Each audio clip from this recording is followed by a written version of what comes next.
Capítulo 2. La fe de los mártires.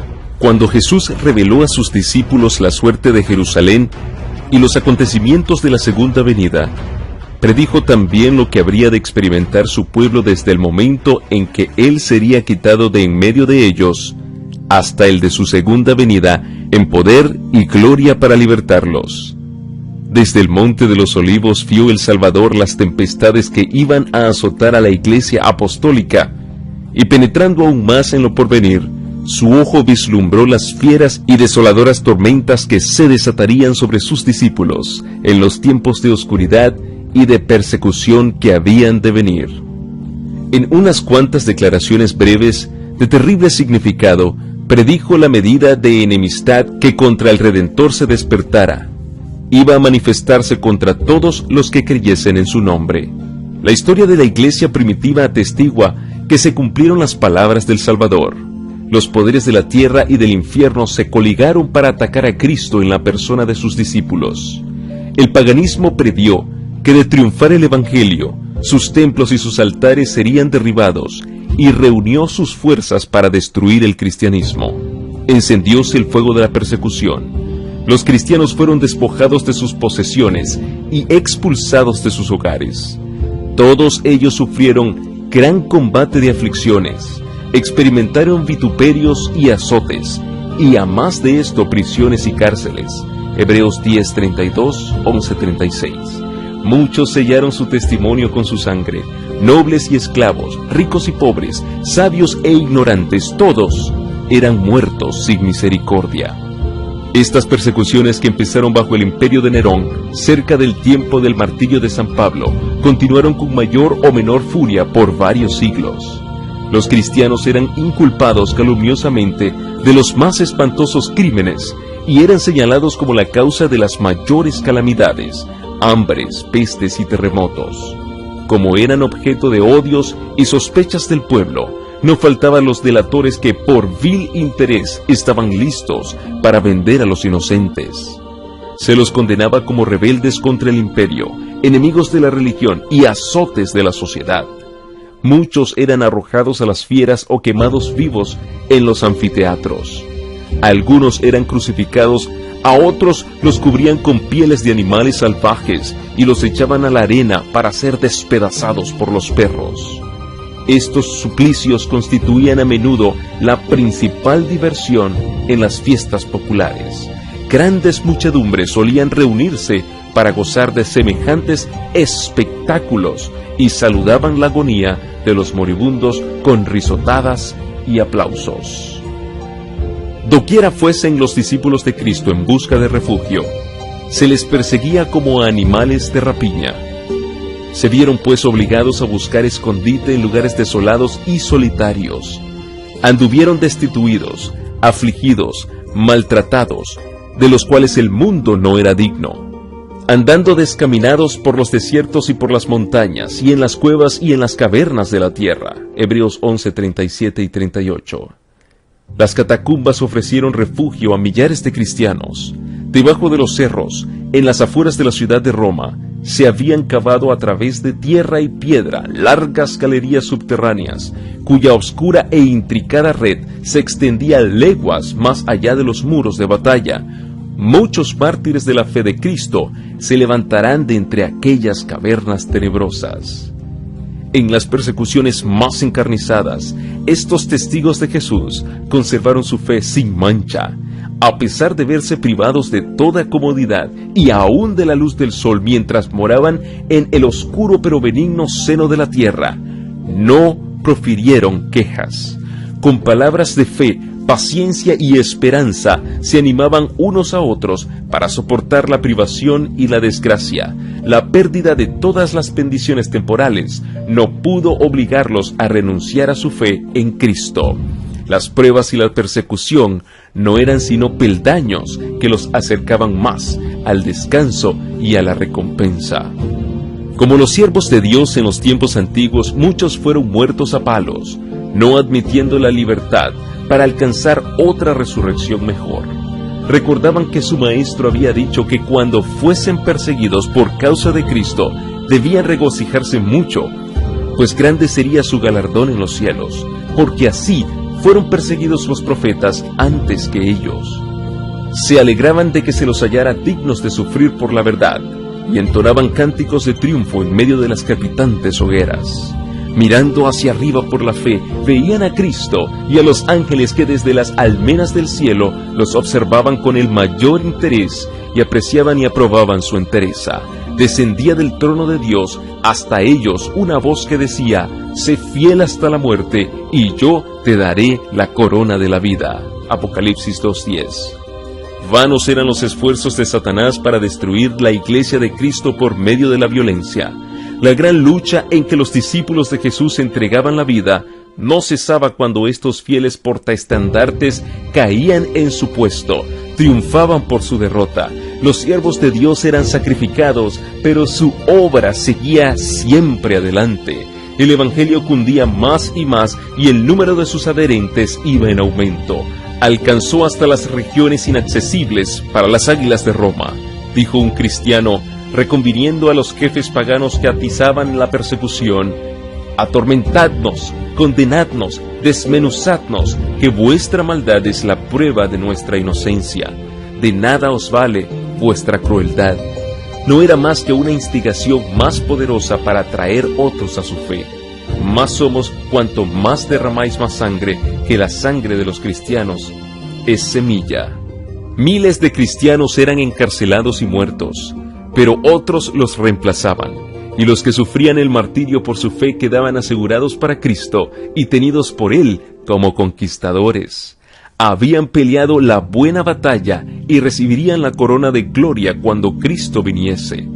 Los padecimientos unían a los cristianos unos con otros y con su Redentor.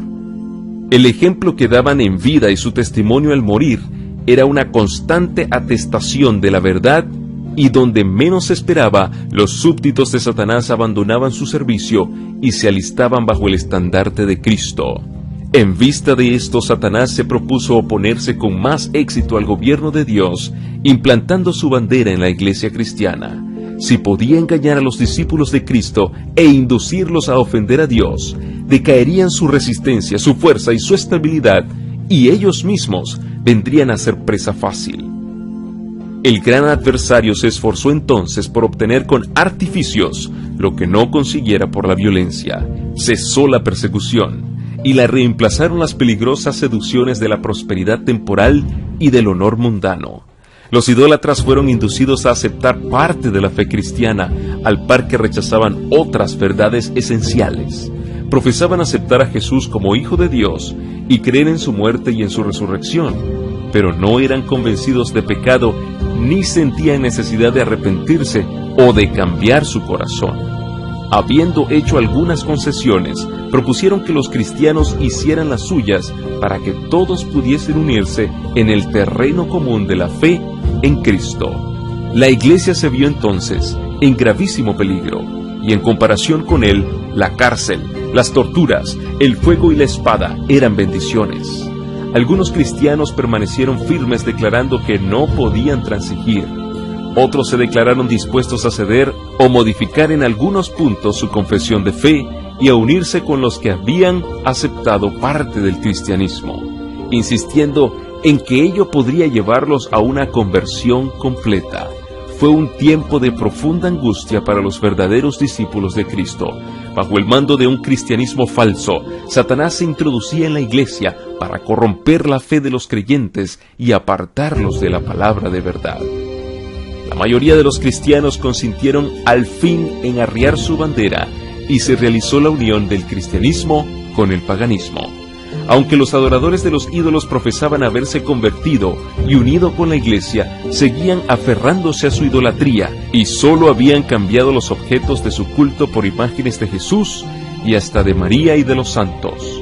La levadura de la idolatría, introducida de ese modo en la iglesia, prosiguió su funesta obra. Doctrinas falsas, ritos supersticiosos y ceremonias idolátricas se incorporaron en la fe y en el culto cristiano.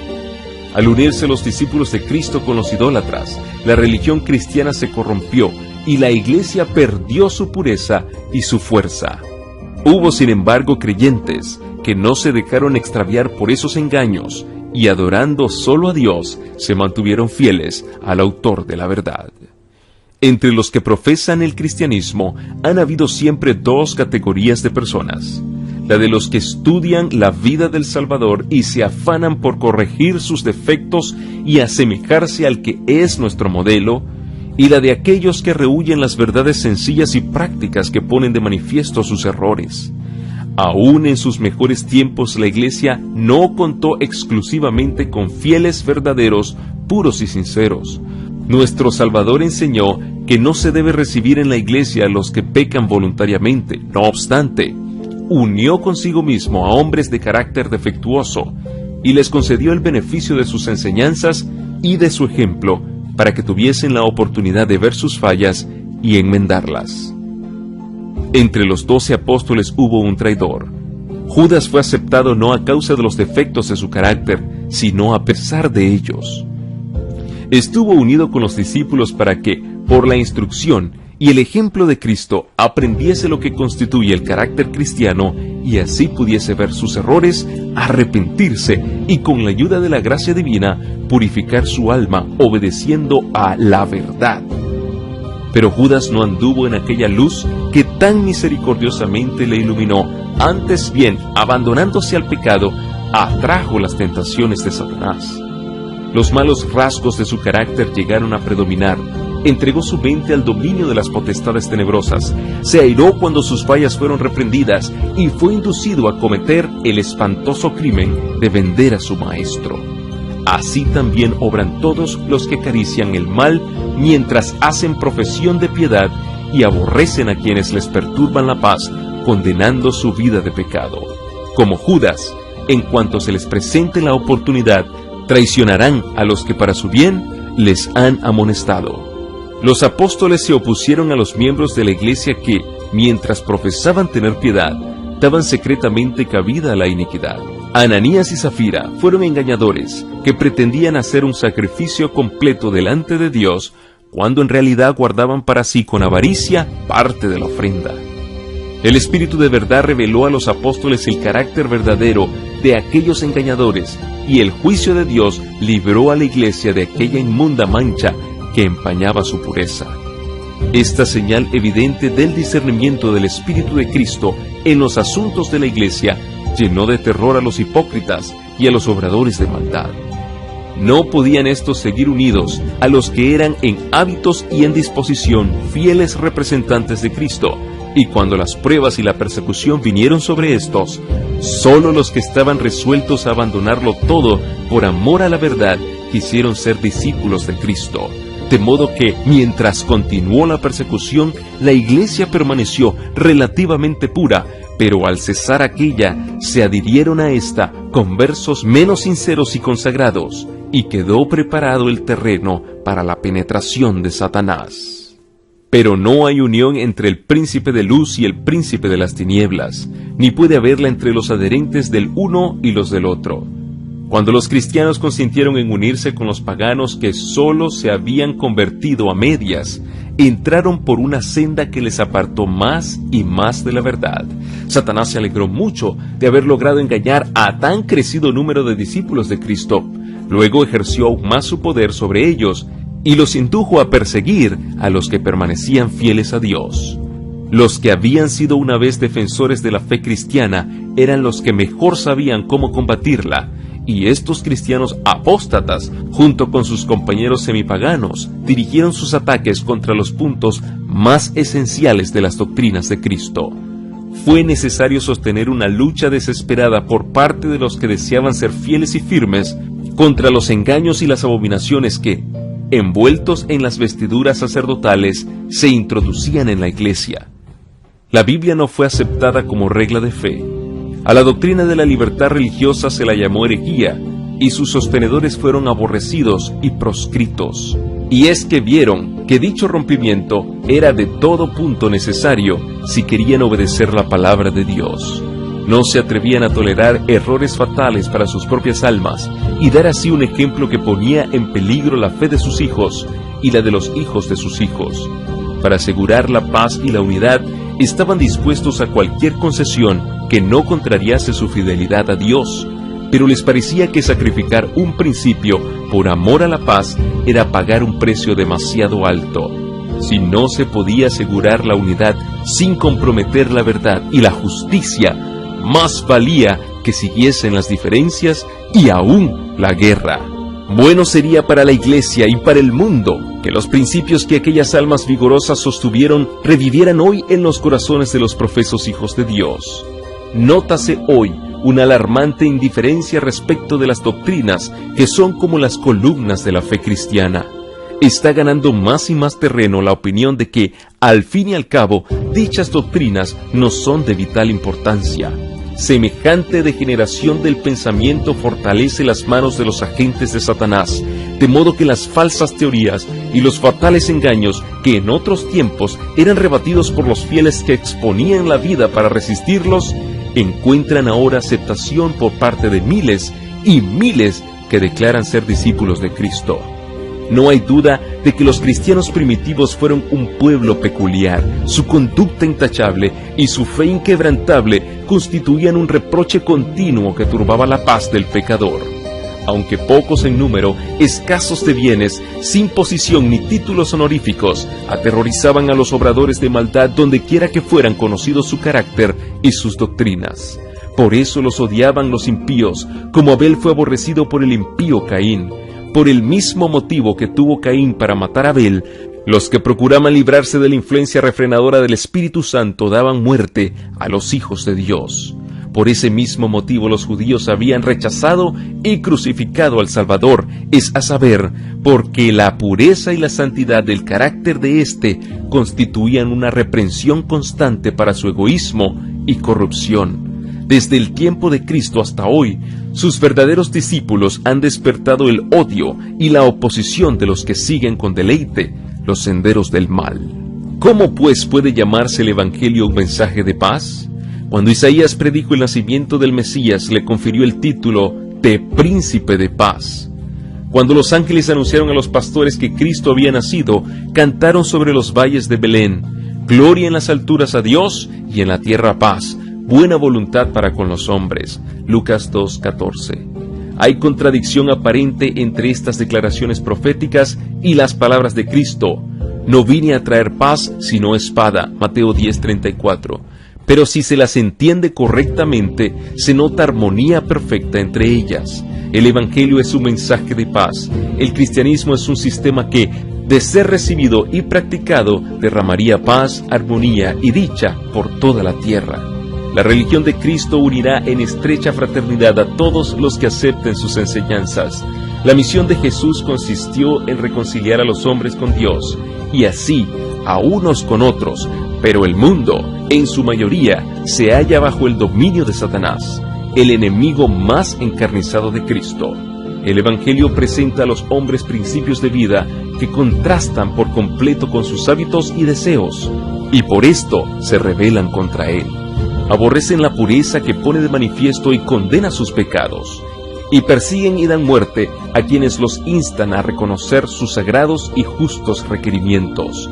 Por esto, es decir, por los odios y disensiones que despiertan las verdades que trae consigo, el Evangelio se llama una espada. La providencia misteriosa que permite que los justos sufran persecución por parte de los malvados ha sido causa de gran perplejidad para muchos que son débiles en la fe. Hasta los hay que se sienten tentados a abandonar su confianza en Dios, porque Él permite que los hombres más viles prosperen, mientras que los mejores y los más puros sean afligidos y atormentados por el cruel poderío de aquellos. ¿Cómo es posible, dicen ellos, que uno que es todo justicia y misericordia, y cuyo poder es infinito, tolere tanta injusticia y opresión? Es una cuestión que no nos incumbe. Dios nos ha dado suficientes evidencias de su amor, y no debemos dudar en su bondad porque no entendamos los actos de su providencia. Previendo las dudas que asaltarían a los discípulos en días de pruebas y oscuridad, el Salvador les dijo: acordaos de la palabra que yo os he dicho, no es el siervo mayor que su Señor. Si a mí me han perseguido, también a vosotros perseguirán. Juan 15:20. Jesús sufrió por nosotros, más de lo que cualquiera de sus discípulos puede sufrir al ser víctima de la crueldad de los malvados. Los que son llamados a sufrir la tortura y el martirio no hacen más que seguir las huellas del amado Hijo de Dios. El Señor no tarda su promesa, segunda de Pedro 3:9. Él no se olvida de sus hijos, ni los abandona, pero permite a los malvados que pongan de manifiesto su verdadero carácter para que ninguno de los que quieran hacer la voluntad de Dios sea engañado con respecto a ellos. Además, los rectos pasan por el horno de la aflicción para ser purificados y para que por su ejemplo otros queden convencidos de que la fe y la santidad son realidades y finalmente para que su conducta intachable condene a los impíos y a los incrédulos. Dios permite que los malvados prosperen y manifiesten su enemistad contra Él, para que cuando hayan llenado la medida de su iniquidad, todos puedan ver la justicia y la misericordia de Dios en la completa destrucción de aquellos. Pronto llegará el día de la venganza del Señor, cuando todos los que hayan transgredido su ley y oprimido a su pueblo recibirán la justa recompensa de sus actos, cuando todo acto de crueldad o de injusticia contra los fieles de Dios será castigado como si hubiera sido hecho contra Cristo mismo. Otro asunto hay de más importancia aún, que debería llamar la atención de las iglesias en el día de hoy. El apóstol Pablo declara que todos los que quieren vivir piamente en Cristo Jesús padecerán persecución, segunda de Timoteo 3:12. ¿Por qué entonces parece adormecida la persecución en nuestros días? El único motivo es que la iglesia se ha conformado a las reglas del mundo y por lo tanto no despierta oposición. La religión que se profesa hoy no tiene el carácter puro y santo que distinguiera la fe cristiana en los días de Cristo y sus apóstoles. Si el cristianismo es aparentemente tan popular en el mundo, ello se debe tan solo al espíritu de transigencia con el pecado, a que las grandes verdades de la palabra de Dios son miradas con indiferencia y a la poca piedad vital que hay en la iglesia. Revivan la fe y el poder de la iglesia primitiva, y el espíritu de persecución revivirá también, y el fuego de la persecución volverá a encenderse.